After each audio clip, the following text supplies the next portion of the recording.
안녕하세요. 오디오 튜브입니다. 정말 어처구니가 없습니다. 유튜브에서 실시간 스트리밍, 어,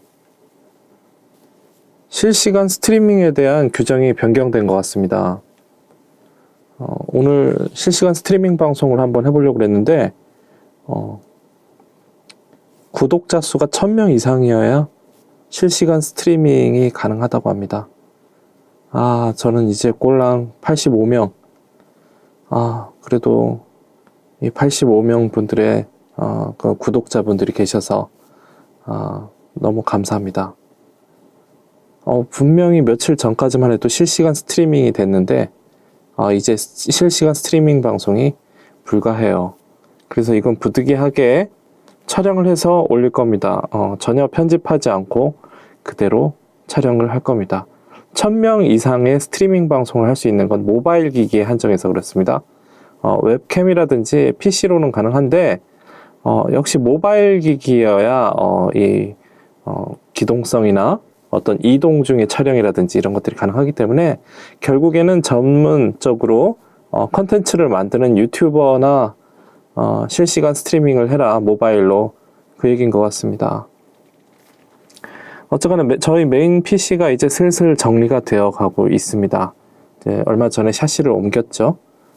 아직 샤시로 옮겨서 작업한 방송은 아직 편집이 안 돼서 아직 샤시 체인지된 그 방송이 나가질 못했어요. 곧 올라갈 겁니다. 이미 다 옮겨져서 이렇게 지금 사용을 하고 있어요. 이제 L4의 순행 시스템이에요. CPU는 9900이에요. 인텔 i9 9900인데 이 녀석 발열이 장난이 아닙니다. 정말 일반 공랭으로도 조금 무리가 있고 정말 순행 시스템이 아니면 방법이 없는가에 대해서 정말 고민하고 있어요. 순행 시스템이 상당히 시끄럽습니다. 공랭은 CPU의 온도에 따라서 팬 속도를 조절할 수 있겠지만 순행 같은 경우, 특히 L4의 제가 가진 모델 같은 경우는 이 순행 쿨러 뭐라고 하죠? 이 소켓에 장착되는 이 헤드 부분에 이 순환을 시켜주는 순환 모터가 내장되어 있는데 그 순환 모터가 파워 서플라이에 직접 연결이 되게 돼 있어요. 메인보드에 팬 속도 펌프에 꽂히는 게 아니고 파워에 바로 꽂히다 보니까 무조건 최고 RPM이에요. 징 하는 속도가 장난이 아닙니다. 근데 이 녀석이 온도를 아주 잘 잡아줘요. 네. 바이크 스키 이런 거 있어요. 투팬 들어가는 거. 그런 거 10만원대 미만에 7만 얼마짜리 이런 거 6만 몇천 원짜리 사시는데 그거 정말 돈이 아깝습니다. 네, 그냥 일반 공랭 쿨러보다 조금 비슷하거나 낮거나 하는 정도의 성능이라면 공랭 방식의 쿨러를 사용하는 것이 가격 대비 성능비 그리고 또 소음 면에서도 아주 좋습니다. PC가 가성비를 생각 안 할 수 없죠. 그런데 감성 때문에 이 LED 세팅이라든지 그리고 순행의 이 어떤 냉각 그 뭐라고 하죠? 냉매가 다니는 어떤 그런 케이블 이런 것들, 그리고 왠지 내부가 꽉 차 보이는 듯한 그런 느낌을 원하신다면 순행을 하는 것도 나쁘진 않지만 우리는 가성비 위주이기 때문에 그래서 지금 L4i 이 순행 시스템이 정말 너무 마음에 안 들어요. 정말 이래서 커스텀까지 가나 싶은데 커스텀까지는 안 하려고 그랬는데 어떻게 해야 되나 지금 고민이 많습니다. 여기 허접한 여기 80mm 펜 그냥 급조해서 달긴 했는데 좀 어떤가요? 여러분들 보기에는? 제가 보기에는 굉장히 촌스러워 보이는데 저 초록색 LED가 정말 마음에 안 들어요. 너무 싸구려틱한데 이거 지금 펜 속도를 많이 조절해놔서 최대한 조용하게 세팅을 해놨는데 저 공랭식 저 순행식 CPU 쿨러 같은 경우 이거는 어떻게 타협의 여지가 없습니다. 얘는 풀로 돌아가야 저 뜨거운 9900K의 열을 잘 식혀줄 수가 있어요. 네. 수율이 좋은 편은 아닙니다. 수율이 48배수. 그래도 열은 막 아주 팔팔 납니다. 그래서 오버클럭 안 하고 전부 그냥 기본 세팅 해놨어요. 어차피 저희 메인 PC 같은 경우는 인코딩, 네, 그 동영상 저희 편집 인코딩 하는 데만 사용하기 위해서 세팅돼 있기 때문에 그냥 오버클럭 없이 그냥 모두 바이오스에서 전부 그냥 오토로 설정해 놨습니다. 배수락도 전부 다 해제시키지 않고 다시 원위치 해놨고요. 전혀 오버클럭이 안 돼 있는 지금 상태인데도 불구하고 그냥 PC를 파워를 온 하면 그냥 37도, 38도 이렇습니다. 뭐 좀 하고 인코딩 하면은 보통 그냥 뭐 60도, 70도 이렇게 올라가는데 그래서 순행이 있어서 잘 50도대를 잘 버텨주고 있습니다. 물론 에버리지 온도고요. 미니 맥스 때는 거의 90도에서 100도 육박합니다. 네, 에버리지 온도를 지금 얘기하고 있는 겁니다. 뭐 직접 온도를 재보지는 않았고요. 그냥 어플 하나 돌려봤더니 온도가 그렇게 나오더라고요. 그래서 이 녀석 때문에 지금 요새 고민이 많은데 커스텀까지 가야 되나. 커스텀은 안 가려고 하고 있어요. 제가 워낙에 바쁘고 시간이 없어서 그거 하고 있을 시간이 없어요. 또 시행착오도 좀 있어야 되고 뭐 부품 체인지부터 해서 뭐 쓰다가 보면은 또 문제점이 발생하고 그걸 해결하는 과정에서 또 이것저것 부품들을 많이 사재기를 해야 되고 또 실험이 필요하고 시간이 필요하고 열정이 필요하고 정말 커스텀 순행까지는 정말 하고 싶지가 않습니다. 네. 그래서 그냥 이렇게 버텨볼까 좀 시끄럽지만 순행 시끄러워요. 네. 순행이 굉장히 조용할 거라는 생각을 가지신 분들은 아주 고급 일체형 순행 CPU 쿨러 아주 최고급 막 뭐 한 40만원 뭐 이런 거 있잖아요. 40만원대 이상 그런 걸 권장하고요. 이렇게 뭐 20만원대 LSI 제 거 같은 경우 이런 거는 성능은 괜찮습니다. 좀 60도대를 방어해 주기 때문에 성능은 괜찮은데 시끄러워요 정말. 네, 그래서 조금 고민을 해봐야 할 것 같습니다. 지금 시간이 이제 곧 12시가 돼가고 있는데 저한테는 초저녁입니다. 여러가지 밀린 일들도 있고 여러가지 작업을 해야 되기 때문에 PC 얘기만 요즘 떠들고 있는데요. 근데 사실 PC 얘기만 할 수 있는 그런 상황은 못 됩니다. 2080 Ti가 지금 여기 빠져 있어요. 이 녀석이 빠져 있는 이유는 샤시로 옮겼더니 여기 순행 쿨러에 걸려요. 그래픽 카드가.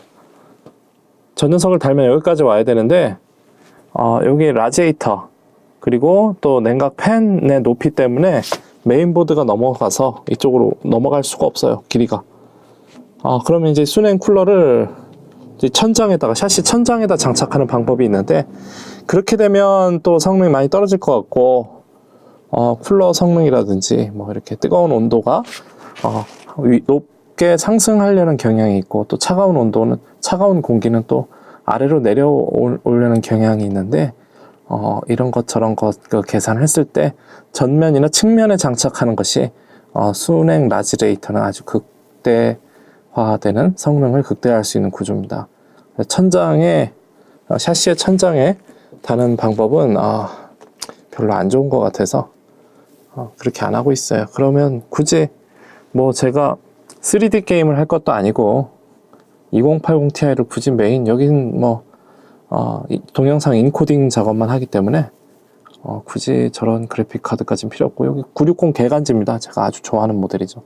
정말 좋은 가성비 아주 뛰어난 1060까지 1060의 성능이 이거보다 더 얼마나 좋은지는 모르겠어요. 써봤는데 뭐 큰 차이가 없습니다. 1070급으로 가야지 960 개간지보다 좋다라는 느낌이 들어요. 확실하게 1060은 별 볼 일 없고 1050 같은 경우는 960보다 떨어져요. 성능이 많이 버벅댑니다. 얘 그냥 국민 옵션으로 돌아가요. 배틀그라운드요. 그리고 뭐 그냥 뭐 3D 게임 고사양 게임 아닌 다음에야 뭐 어지간한 건 다 됩니다. 960 개간지. 그래서 뭐 이건 어차피 동영상 인코딩 그 다음에 또 렌더링 하는 그런 PC이기 때문에 뭐 1080 Ti 뭐 이런 거 필요 없습니다. 하이엔드 그래픽 카드 필요 없어요. 3D 4K 영상 잘 지원하고요. 960 정도만으로도 아주 훌륭한 세팅이 됩니다. 그래서 굳이 배틀그라운드 같은 거 하실 분들이 아니면 값비싼 그래픽 카드 필요 없습니다. AMD 시리즈 2400G 같은 거 거기 내장 베가 그래픽 베가 8이죠. 그리고 2200G의 베가 3 그 정도만 돼도 괜찮은 것 같아요. 요새 그래픽 카드 굉장히 잘 나옵니다. 네, 내장 그래픽 APU도 상당히 훌륭해요. 내장 그래픽 쪽은 AMD 쪽이 훨씬 뛰어나요. 인텔 쪽보다. 네, 업그레이드가 많이 됐어요. 그래서 뭐 인텔이나 AMD나 각기 특징은 있지만은 인텔 CPU 같은 경우는 게임의 프레임 방어가 굉장히 좋아요. 네, AMD 같은 경우는 인텔보다는 프레임 방어가 많이 안 되는 편이지만 AMD는 또 멀티코어 CPU들이 많이 나오죠. 가격이 훨씬 저렴하죠. 8코어, 8코어 정도 쓰려면은 i9으로 와야 돼요. i9 정도 와야 8코어를 구경하는데 AMD에서는 2700X, 2700 정도면 8코어, 8코어죠. CPU 안에 코어가 8개 들은 거. 그거 확실히 프로그램 인코딩을 할 때 속도가 코어가 많을수록 훨씬 빨라요. 연산 속도가 빠르고 램도 그렇고 램 용량이랑 CPU 코어 그 정도가 바로 작업 환경에 PC의 요건인데 램 용량만 충분하다면 CPU 코어가 많을수록 우리 동영상 편집이라든지 업무용, 사무용 그래픽 작업하는데 아주 좋습니다. 우리 3D 게임만 안 한다면 그래픽 카드는 제가 봤을 땐 GTX 1060이나 라데온 RX 570이나 580 정도 훌륭한 것 같아요. 예. 자, 오늘 영상은 이것으로 마치겠습니다. 오늘 실시간을 하려고 그랬는데 오늘 제가 케이스를 갈고 후면 펜까지 달고 요즘 PC에 많은 시간을 할애를 못하고 있는데 조금씩 메인 PC가 자리를 잡아가고 있습니다. 처음 우리 집에 왔을 때보다도 훨씬 더 세련된 모습으로 좋은 케이스 안에 들어가서 더 좋은 구조로 자리를 잡아가고 있습니다. PC는 용도에 맞게 쓰는 게 좋은 것 같습니다. 굳이 게임만 하지 않을 바에는 뭐 큰 돈을 들일 필요는 없고요. 아주 가성비 좋게 PC를 만드는 방법으로 그때그때 예를 들어서 300만 원을 들여서 지금 하이엔드 PC를 조립하는 것보다는 150만 원을 들여서 지금 현 시점에 맞게 옷을 입혀주고 그다음에 한 2년 뒤에 다시 150만 원을 들여서 PC를 가는 게 훨씬 현명하지 않을까. 왜냐면 스펙이 계속 증가하기 때문이죠. 그래서 지금 PC를 조립한다면 한 100에서 150만 원대 사이가 가장 적당한 것 같아요. 100만 원대 이하는 뭐 엔트리급으로 해서 그냥 아주 실속 있게 가는 거죠.